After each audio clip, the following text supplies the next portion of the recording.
Hola chicos, bueno, hoy voy a presentar la resolución del coloquio número 1 de Bioquímica Básica de Macromoléculas, la parte de introducción y de función y de interacciones intermoleculares.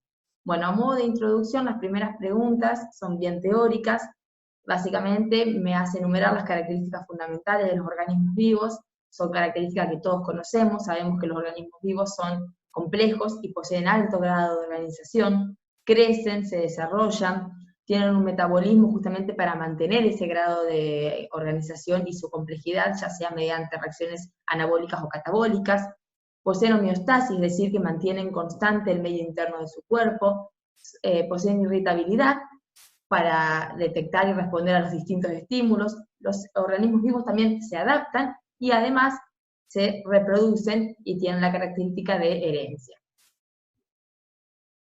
Bueno, ¿qué se entiende por lógica molecular de los organismos vivos? Sabemos que todos los seres vivos están integrados por moléculas más pequeñas, inanimadas, que se ajustan a las leyes de la física y la química. Pero el secreto acá en la lógica molecular está en que los organismos vivos, además de tener todos sus atributos y todas las leyes físicas y químicas de las moléculas inanimadas en sí, además exhiben otros atributos que no son característicos de moléculas inanimadas, sino que justamente son características de un organismo vivo en sí.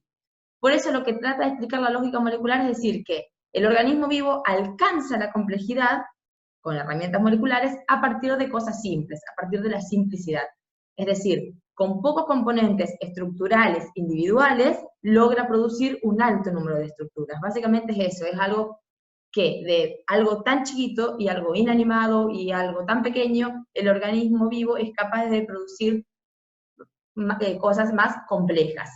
Justamente por eso está el hecho de que el organismo vivo, como veíamos la primera característica, es complejo y con un alto grado de organización. Bueno, y después otra pregunta también muy general que tiene esta parte de introducción es la función que cumplen las tres macromoléculas fundamentales, que son el ADN, las proteínas y los polisacáridos, y también además los lípidos. Bueno, básicamente, yo les puse en el primer renglón porque están compuestos, es algo que todos sabemos, y además las funciones que tienen en general. ADN son combinaciones de nucleótidos y básicamente tienen funciones hereditarias, tienen funciones energéticas y además participan también en el control de la síntesis de proteínas. ¿Qué son las proteínas? Las proteínas están constituidas por aminoácidos, y estos aminoácidos tienen funciones estructurales, enzimáticas, de transporte, de defensa, hormonales, receptoras, la mayoría de cosas son proteínas. Los polisacáridos, justamente, o hidratos de carbono, están compuestos por monosacáridos. Estos tienen funciones energéticas, también estructurales y también de reserva. Y los lípidos están formados por ácido graso y glicerol, tienen funciones energéticas, estructurales y térmicas. Bueno, terminando un poco con esas preguntitas de introducción, que en general todos las conocemos, tenemos la primera pregunta que habla de qué tipo de interacciones intermoleculares conocemos, en qué fenómenos intervienen, hay que ver también la dependencia funcional que tiene con la distancia entre los átomos y las moléculas involucradas, las propiedades que poseen, la orientación relativa y el rango de energía. Bien, básicamente tenemos enlaces covalentes y interacciones no covalentes. Los enlaces covalentes intervienen en fenómenos químicos y se establecen principalmente entre elementos no metálicos. Los enlaces covalentes pueden ser polares, no polares o dativos. Y los átomos interactúan entre sí a través de los electrones más externos y forman lo que se conoce como una nube de electrones porque los electrones se comparten. La distancia es aproximadamente de 0,1 a 0,2 por 10 a la menos 9 metros, y dentro de las propiedades tenemos que a temperatura ambiente y a una presión atmosférica normal pueden ser sólidos, líquidos, gaseosos. Las moléculas formadas por enlaces covalentes no muestran conductividad eléctrica si son disueltos en agua. Tienen puntos de fusión y ebullición menores que los compuestos iónicos. La fuerza de atracción entre las moléculas es menor también que en el enlace iónico, por eso es menos la energía que se requiere para separar estos enlaces covalentes, y además tienden a ser un poco más combustibles. Básicamente, resumiendo todo esto, la orientación relativa en el enlace covalente sirve para determinar la geometría tridimensional de esas moléculas, basándose en una teoría que conocemos, que es la teoría de repulsión de los pares de electrones de valencia. Y la energía involucrada en este tipo de enlace es de 200 a 800 kJ por mol. Bueno, dentro de las interacciones no covalentes, estas al contrario de los enlaces covalentes intervienen en fenómenos físicos. y se producen entre cargas o dipolos permanentes o dipolos inducidos. Ahora les voy a mostrar bien esta imagen acá que las clasifica bien. El papel de estas interacciones no covalentes es crítico para mantener la estructura tridimensional de moléculas grandes, como por ejemplo las proteínas, los ácidos nucleicos, para permitir su estructura, su empaquetamiento, evitar tal vez su desnaturalización en el caso de las proteínas. También participan en varios procesos biológicos. Y la distancia, si vemos, puede ser un poco más, es mayor, de 0,2, en realidad hasta 10, por 10 a la menos 9 metros. Dentro de las propiedades, hablamos de que cuando las moléculas tienen movimiento térmico, cuando están ya sea en fase gaseosa o en fase líquida, la fuerza se reduce debido a que estas moléculas empiezan a rotar y experimentan la parte repulsiva y atractiva. Entonces, acá lo que estamos viendo es una propiedad relacionada más a la parte térmica, la parte del movimiento térmico, por justamente esa capacidad que tienen de moverse. Y con respecto a la orientación relativa, que en este caso no se relaciona con la geometría molecular, sino que habla de que la fuerza electrostática puede ser o atractiva o repulsiva dependiendo de la orientación de las moléculas. O sea, la orientación acá no me va a dar tanto, no se va a relacionar tanto con la geometría molecular, sino que se va a asociar más a la fuerza que puede ser atractiva o repulsiva. Y la energía es mucho menor, es de 0,1 a 10 kilojoules.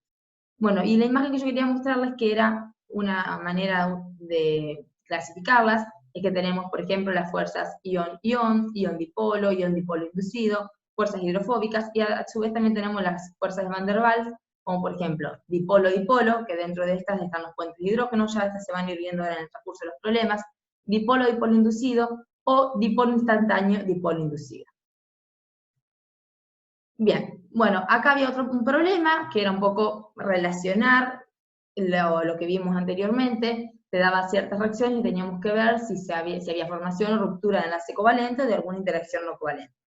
Bueno, básicamente, formación de la unión de ATP y de magnesio es una formación de un enlace covalente. La glucosa como cristal, cuando pasa a glucosa en solución acuosa, es una ruptura de un enlace no covalente, porque si fuera un enlace covalente tendríamos otro tipo de cristales, la glucosa es un cristal molecular, entonces una interacción no covalente, la que se está rompiendo. Acá tenemos que la glucosa más el magnesio ya unido en el ATP forma glucosa 6-fosfato y además magnesio de pento. O sea, acá va a haber una ruptura por un lado y una formación por otro, y todo de enlaces covalentes. Por otro lado tenemos la glucosa y la hexoquinasa que se unen para formar glucosa hexoquinasa, eso justamente es una formación, y en este caso es una interacción no covalente y es bioespecífica, así se denomina. Después tenemos el paranitrofenilfosfato, que se descompone en paranitrofenil y en el ortofosfato inorgánico. En este caso tenemos una ruptura de un enlace covalente.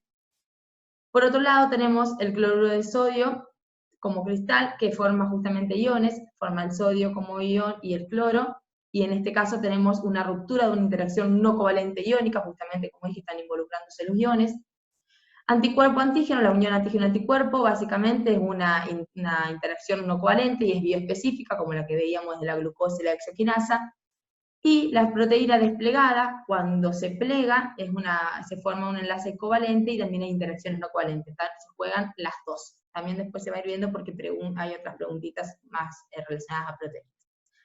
Bueno, después acá hay algunas definiciones, esto es muy teórico, tienen la definición de momento dipolar, tienen la definición de polaridad, la definición de polarización, y la diferencia entre interacción dipolo-dipolo y dipolo-dipolo inducida.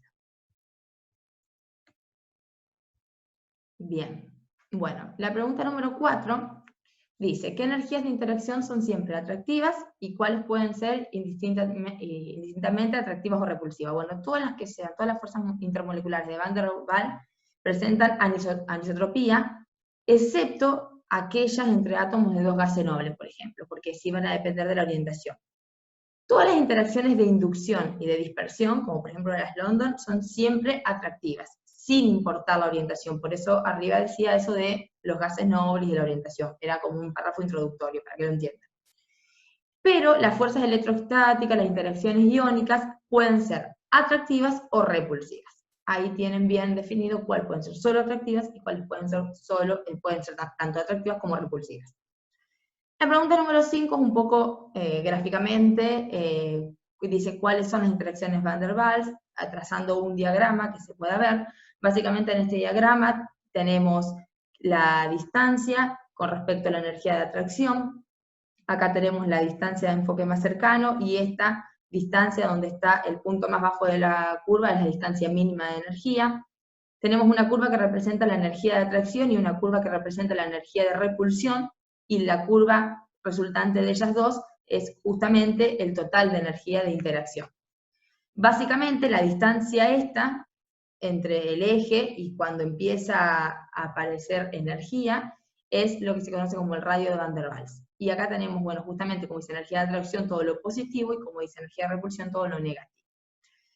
¿Qué es el radio de Van der Waals? Teóricamente es la mitad de distancia entre dos átomos, justamente el radio es la mitad de una distancia, no unidos cuando las fuerzas electrostáticas son equilibradas. O sea, en otras palabras, es la mitad de la distancia más cercana entre dos átomos que no están unidos. Es decir, yo tengo dos átomos, la mitad de la distancia más cercana entre ellos dos. Es un radio, básicamente. Y después me preguntaba también la ecuación del potencial de Lennard-Jones, que aquí la tienen presente, y tienen específicamente que el épsilon es la profundidad del pozo, sería esto, la profundidad del pozo acá del potencial. Sigma es la distancia que hay entre las moléculas cuando el potencial es 0, y R es la distancia entre las partículas. Este R a la 12 se asocia con la repulsión, y este término a la 6 se asocia con la atracción. Bueno, ¿cuándo consideramos una interacción de largo alcance? Básicamente me habla de las interacciones Van der Waals, como la fuerza de dispersión, fuerzas de London, fuerzas electrodinámicas, fuerzas de fluctuación o carga, fuerzas de dipolo inducido, todas las fuerzas, por eso dice las fuerzas que se derivan de la misma, que son de largo alcance, y dice que pueden ser efectivas a distancias muy grandes, o sea, fuerzas de largo alcance, fuerzas Van der Waals. Bien, después hay un problema que yo les muestro acá ejemplos, les muestro las fórmulas, es prácticamente aplicar una fórmula de la resolución del problema, en el que en el A tienen una interacción dipolo-dipolo, y en el B y en el C tienen una interacción ion-dipolo. Bien, les dan los datos de las cargas de los dipolos, tanto del agua como de la glicina, para que puedan ver ahí cuando tengan dipolos. Y el del sodio obviamente no les está dando, porque el sodio lo que tiene es una carga elemental, que aquí les da el dato también, que es 1,6 por 10 a las 19. A las menos 19, perdón. Bueno, acá les da la distancia, que es 5 Armstrong. Tengan en cuenta que siempre tienen que pasar a metros, porque las unidades así lo requieren, y un Armstrong es igual a 1 por 10 a la menos 10 metros. Entonces, esto acá, 5 Armstrong, va a ser igual a 5 por 10 a la menos 10 metros. Y básicamente tienen que tener en cuenta que las fórmulas son distintas. Aquí tenemos un ejemplo, por ejemplo, de dipolo-dipolo, ya sea si, por ejemplo, los dos tenemos el negativo y el positivo, que se une con el negativo y el positivo, o al revés, los positivos se unen. Siempre la fórmula va a ser la misma, va a ser 2 por la carga del dipolo 1 por la carga del dipolo 2, dividido 4 por pi por épsilon, que es la permitividad, que va a tener un valor específico en el vacío, por el radio al cubo. Fíjense la única diferencia acá, que cuando las dos cargas positivas están juntas, en este caso es positivo, y acá se le agrega un signo menos a la fórmula. Bien, básicamente esto, porque eso le dije lo de la permitividad, que es distinta, por ejemplo, que en el vacío es un valor que es el que siempre utilizamos. ¿Por qué? Porque me dice qué sucedería si se considera en agua. Bueno, en agua esa permitividad es distinta. Entonces, si yo quisiera calcular en agua, tengo que saber cuánto es la permitividad del agua, y saber que ese número va a ser distinto, ese epsilon 0 va a cambiar, entonces me va a cambiar el valor de las máximas energías de interacción. Bien, básicamente reemplazar en la fórmula, en el caso de la, reemplazan acá las cargas directamente, y en el caso de B y C, lo que tienen que tener en cuenta es que la fórmula es exactamente igual, lo único que se va a multiplicar la carga por el dipolo, y otra cosa a tener en cuenta es que la distancia no va a estar al cubo, sino que va a estar al cuadrado. Esas son las diferencias entre una fórmula y otra, básicamente. Acá, como a modo de resumen, les da directamente que esto 4pi por épsilon al cuadrado, esto ya es ese valor, 9 por 10 a la 9 metros cuadrados sobre Newton. Newton, recuerden que es Joule sobre metro. Bien. Bueno,